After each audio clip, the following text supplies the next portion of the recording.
नमस्कार, मैं हूं आपके साथ मयंक। आज 25 तारीख है और जंग का 26वां दिन। पिछले 12 घंटों में और बीती रात पूरी जंग को लेकर क्या अपडेट्स हुए हैं मैं आप तक पहुंचाऊंगा। देखिए, तमाम तरह की बातें आपको सुनने को मिल रही होगी कि जंग के बीच में पाकिस्तान की भी एंट्री हो गई है, पाकिस्तान में किसी तरह की चर्चा हो सकती है। खबरें ये भी आ रही हैं कि पुतिन भी अब एक अहम रोल अदा कर रहे हैं इस पूरे मामले में। और ये भी कहा जा रहा है कि सऊदी और यूएई दोनों ने बड़ा फैसला किया है ईरान को लेकर। इन चारों देशों का रुख क्या होगा, इसके बारे में हम बात करेंगे, लेकिन सबसे पहले बात करते हैं इजराइल की। बीती रात एक बार फिर इजराइल में मिसाइल की बरसात कर दी है ईरान ने। और आप देखिए, 4 ऐसे शहर हैं जिनको पिछले 12 घंटे के अंदर निशाना बनाया गया ईरान की तरफ से। तेल अवीव, डिमोना, जेरूसलम, किरियत शिमोना, ये 4 जगह हैं जहां पे आप ये कहिए कि खुर्रम शहर 4, फतेह 2, सेजल, सब मिसाइल्स जो हैं लगातार बरस रही हैं। और जो तस्वीरें सामने आई हैं, जो इम्पैक्ट हुआ है तेल अवीव में, कई जगह तो ये हालात हैं कि कई मीटर गहरे गड्ढे हो गए हैं तेल अवीव में। और बताया जा रहा है, जो आपने सुना है, कि 1000 से 2000 किलो के बीच के बारूद के साथ अब मिसाइल्स बरस रही हैं। यानी देखिए, ये जो तमाम चर्चाएं आपने सुनी होगी ना कि पाकिस्तान में चर्चा होने वाली है, मुस्तबा खामेनी चर्चा के लिए तैयार हो गए हैं, इस तरह की तमाम बातें, जो कई तो अफवाहें हैं उसमें जिनका कोई सिर धरिया नहीं है, मैं उस पर बात करूंगा। लेकिन इन सब बात के बीच में एक बात जो तय है वो ये है कि इजराइल पर मिसाइलें बरसना नहीं रुकने वाली। चाहे किसी तरह की बातचीत हो, चाहे बातचीत ना हो, इन सब बातों के बीच में जो बात तय है वो ये तय है कि इजराइल में तबाही हो रही है और ये तबाही जारी रहेगी। इजराइल पर हमले नहीं रोके जाएंगे, ये बात ईरान की सेना ने तय कर ली है। देखिए, लगातार मैंने आपको चारों शहरों के नाम बताए, मिसाइल्स गिर रही हैं। करीब 7000 बिल्डिंग्स की कल तक खबर आ चुकी थी कि 7000 बिल्डिंग्स इजराइल में पूरी तरह से तबाह हो चुकी, और ये संख्या लगातार बढ़ती जा रही है। घायलों की संख्या, जो इजराइल का मीडिया बता रहा है, उससे कई गुना ज़्यादा है। मौतों की संख्या कई गुना ज़्यादा है। और इसको लेकर आपको पता ही है, इजराइल में जो है किसी तरह के दावे नहीं होते। और सबसे खतरनाक स्थिति जो है, कल मैंने आपको बताया था, अपने पिछले वीडियो में आपको बताया था मैंने, कि किस तरह से जो है डोनाल्ड ट्रंप ने कहा कि हम हमले नहीं करेंगे। लेकिन उसके बाद कल 3 ठिकानों पर ईरान में, जो कि गैस और इलेक्ट्रिक स्टेशंस थे, उस पर अलग अलग हमले किए गए। और उसके बाद ईरान का वो गुस्सा देखने को मिला कि रात को तो मिसाइल बरसी बरसी, बीते दिन भी लगातार मिसाइल बरसती रही, और पूरी तरह से इजराइल का डिफेंस सिस्टम धुआं धुआं हो चुका है। और एक बार फिर इस तरह के दावे हो रहे हैं, ये खबरें आ रही हैं कि जो एयरपोर्ट्स हैं इजराइल के, बेन गुरियन एयरपोर्ट और नेवातिन एयरपोर्ट, इन दोनों जगह पर बताया जा रहा है कि 20 से 25 प्लेन जो है वो तबाह हो चुके हैं इस एयरपोर्ट पर रखे हुए। चाहे वो सिविलियन प्लेन्स हों, चाहे फाइटर जेट्स हों, करीब 20 से 25 प्लेन की तबाही की खबर है इजराइल में। इस तरह के दावे हो रहे हैं। इसको लेकर मीडिया में कोई रिपोर्ट नहीं है, लेकिन इस तरह के दावे, खबरें आ रही हैं कि यहाँ पे जो प्लेन्स थे एयरपोर्ट पर, उनके ऊपर जब मिसाइल्स अटैक हुए, उसमें से 20 से 25 प्लेन तबाह हुए। कुछ इंतजार करना होगा, शायद धीरे से एक खबर निकल के आए। ये वैसा ही है जैसे 16 प्लेन तबाह हुए थे अमेरिका के, लेकिन क्लेम नहीं हो रहा था, और बाद में देखिए खबर सही साबित हुई। इसके अलावा देखिए, 2 बेहद अहम खबर है।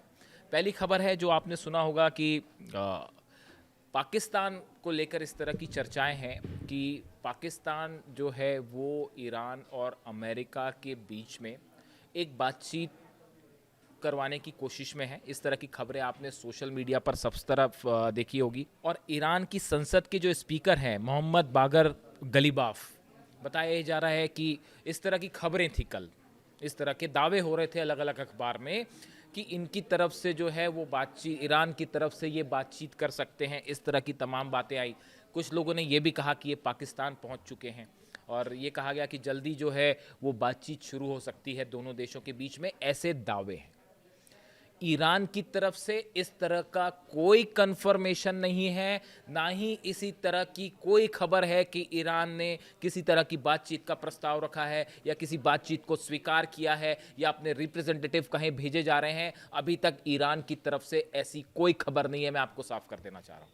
दूसरी आप खबर देखिए, कल तो बल्कि हैरानी वाली स्थिति ये थी कि कई जगह दावे हो रहे थे सोशल साइट्स पे कि जो है मोहम्मद बागर गलीबाफ जो है वो पाकिस्तान भी पहुंच गए हैं और बातचीत करने वाले हैं, जबकि उनकी तरफ से कहा गया कि ऐसा कुछ नहीं है। यानी ये भी एक बड़ी अजीबोगरीब स्थिति है। देखिए, ऐसे तमाम बात हो सकती है, तमाम चीज़ें सामने आ सकती हैं, लेकिन इसमें सबसे अहम बात है कि ईरान के विदेश मंत्री वो क्या कहते हैं। देखिए, ईरान के विदेश मंत्री अब्बास अराक्ची साहब की तरफ से जब तक कोई इन्फॉर्मेशन नहीं आती तब तक इस तरह की किसी भी बात को स्वीकार नहीं किया जा सकता। देखिए, ना सिर्फ 12 दिन की जब जंग हुई थी तब से लेके अब तक ईरान की तरफ से जो भी ऑफिशियल बातचीत हुई उसमें ईरान के विदेश मंत्री अब्बास अराक्ची साहब शामिल थे। उनकी तरफ से हमेशा ईरान के स्टैंड को बड़ा क्लियर कट रूप में सामने रखा गया। जो ईरान की बातें थी वो भी सामने रखी गई। उन्होंने अभी हाल ही में ये साफ किया कि ईरान ने किसी तरह की सीज फायर की कोई पहल नहीं की और सीज फायर का कोई सवाल ही नहीं उठता, हम अमेरिका से कोई बातचीत नहीं करेंगे। तो ये इस तरह की जो खबरें हैं कि पाकिस्तान के ज़रिए जो है वो एक तरह की बातचीत शुरू हो सकती है या पाकिस्तान में नुमाइंदे पहुंच सकते हैं ईरान के, ये सब बातों का मतलब तब होगा जब इसका कंफर्मेशन अब्बास अराक्ची साहब की तरफ से आए। इस समय ईरान की विदेश नीति को इस जंग के माहौल में बेहद खूबसूरती के साथ अगर किसी ने रखा है तो वो है ईरान के विदेश मंत्री। बेहद नपे तुले शब्दों में बात करते हैं, वो हर बात का मतलब जानते हैं कि वो क्या कह रहे हैं। जब तक उनके सोशल हैंडल से या उनकी तरफ से प्रेस में ये बात जानकारी नहीं दी जा सकती तब तक मेरे मुताबिक जो मेरी समझ कहती है कि इस तरह की किसी भी बात पर विश्वास नहीं किया जा सकता जो खासकर अमेरिका से आ रही हो या फिर सऊदी के कुछ अखबार दावा कर रहे हो। ये बहुत ही भ्रमित करने वाली बात है। देखिए, डोनाल्ड ट्रंप ने ये भी कहा था कि हम 5 दिन हमले नहीं करेंगे और वो हमले हो गए। पिछली बार 6 दौर की बातचीत हुई, बातचीत के बीच में कहा जा रहा था कि हम हमले नहीं होंगे, बातचीत होगी और बातचीत के बाद हमले हो गए। इसलिए एक बड़ा इंफॉर्मेशन वॉर छिड़ा हुआ है जिसमें एक साइकोलॉजिकल गेम चल रहा है, जिसमें अलग अलग तरह के दावे हो रहे हैं। लेकिन जब तक इसमें ईरान की तरफ से कोई ऑफिशियल स्टेटमेंट ना आए या अब्बास अराक्ची साहब खुद ये ना कहें तब तक इस तरह की किसी भी बात पर कोई विश्वास नहीं किया जा सकता। ये ज़रूर है कि पर्दे के पीछे से जो इन्फॉर्मेशन आप तक भी होगी कि पर्दे के पीछे से जो है वो तमाम तरह की बातचीत हो रही है, जो कुछ खबरें छपी हैं। देखिए, मैं आपको गार्जियन जो अखबार है उसका पढ़ के बताता हूँ। उन्होंने लिखा है, diplomatic sources said the US and the Iran could meet for negotiation in Islamabad as early as this weeks to discuss an end to the war which began almost a month ago. अब इसमें ये कहा गया है, guardian जो है अखबार वो ये दावा कर रहा है कि भाई इस तरह की बातचीत सोर्सेज से आ रही है कि इस्लामाबाद में हो सकती है। Pakistan military leadership has been attempting to broker negotiation between the US and the Iran. इस तरह की बात आई है कि ईरान की जो पाकिस्तान की जो मिलिट्री लीडरशिप है उनकी तरफ से कोशिश हो रही है कि दोनों देशों के बीच में बातचीत हो। इस तरह की खबरें जो है वो गार्जियन ने छाप रखी। लेकिन सवाल ये है कि इस पूरे मामले को लेकर इस समय ईरान का क्या कहना है ये अभी साफ नहीं है। ईरान ने अभी तक IRGC का जो पॉइंट है वो साफ है, कोई सीज फायर की बात नहीं होगी, किसी तरह के प्रस्ताव पर कोई बातचीत नहीं होगी और वो जो स्टैंड है उस पर कायम है कि जंग नहीं रुकेगी। दूसरी चीज़, इस पूरे मामले में बताया जा रहा है, जो सोर्सेस हैं, जो कंफर्म्ड सोर्सेस हैं, कि रूस के प्रेसिडेंट व्लादिमीर पुतिन बहुत ही पैनी नज़र बनाए हुए हैं पूरे मामले पर और ईरान इस बात को लेकर तमाम जो चर्चाएं हैं इसको लेकर पुतिन से भी चर्चा हो रही है और पुतिन की एक बेहद अहम भूमिका है इस पूरे मामले को लेकर कि आगे जंग किस तरफ जाती है, ईरान का क्या स्टैंड होना चाहिए, उसमें रूस का क्या रुख होगा, उसमें चीन का क्या रुख होगा। एक बार मैं आपको फिर ये कहना चाहूँगा, देखिए पिछली बार जो 6 दौर की बातचीत हो रही थी उसमें जो तमाम ड्राफ्ट तैयार किए गए थे या जो शर्तें रखी गई थी ईरान की तरफ से उसको तय करने में पुतिन की अहम भूमिका थी और चीन की भी अहम भूमिका थी। और इनसे चर्चा करने के बाद ये बात ईरान ने भी कही थी कि हम अपने साथियों से चर्चा कर रहे हैं। यानी इस पूरे मैटर में जो इस तरह की खबरें हैं कि क्या कोई सीज फायर की बात हो सकती है या कुछ शर्तों पे चर्चा हो सकती है, जो दावा बार बार ट्रंप कर रहे हैं, इसमें पुतिन का कहना, पुतिन क्या सोचते हैं, ये भी बेहद अहम होने जा रहा है। रूस की तरफ से बात कही गई है फिर से एक बार कि अली खामनेई साहब को टारगेट करना अमेरिका की बड़ी भूल थी और लीडरशिप को निशाना बनाना बड़ी भूल थी। देखिए, मैं खुद भी इस बात को व्यक्तिगत रूप से मानता हूं कि इस जंग में जो सबसे बड़ी गलती हो गई अमेरिका की और इजराइल की वो है ईरान के सुप्रीम लीडर को टारगेट करना। देखिए, जंग होती है, दो देश आपस में लड़ते हैं और जंग रुकती भी है, लेकिन अली खामेनेई साहब सुप्रीम लीडर थे, रिलीजियस लीडर थे। दुनिया में करोड़ों लोग उनसे मोहब्बत करते थे, उनका रिस्पेक्ट करते थे। वो एक लीडर थे करोड़ों लोगों के, और हमेशा रहेंगे भी।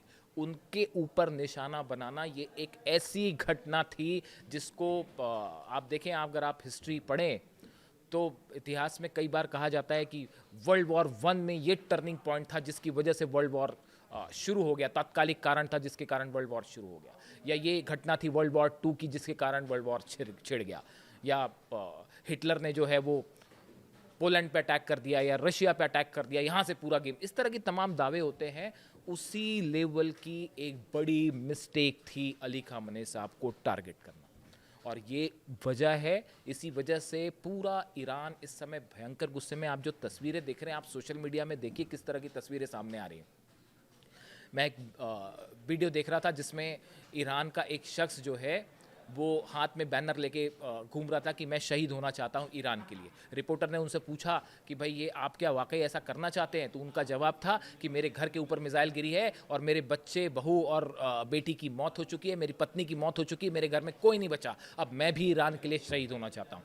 तो साहब हकीकत ये है, ईरान का बच्चा हर शख्स ईरान के लिए, अपनी ज़मीन के लिए जान देने को तैयार है, शहीद होने को तैयार है।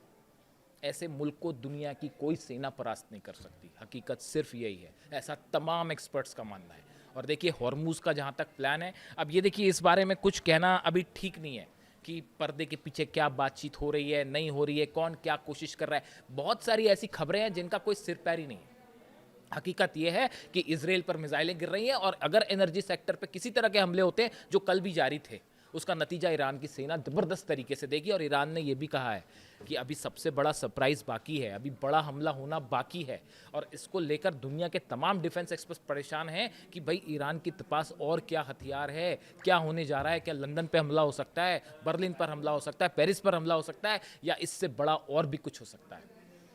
इजराइल का डिमोना कब तक सुरक्षित है पता नहीं, और जिस दिन उस पर मिसाइल गिर गई न्यूक्लियर सेंटर पर, उसके बाद क्या होगा। तो ऐसे तमाम सवाल हैं जिनके जवाब फ़िलहाल किसी के पास नहीं है।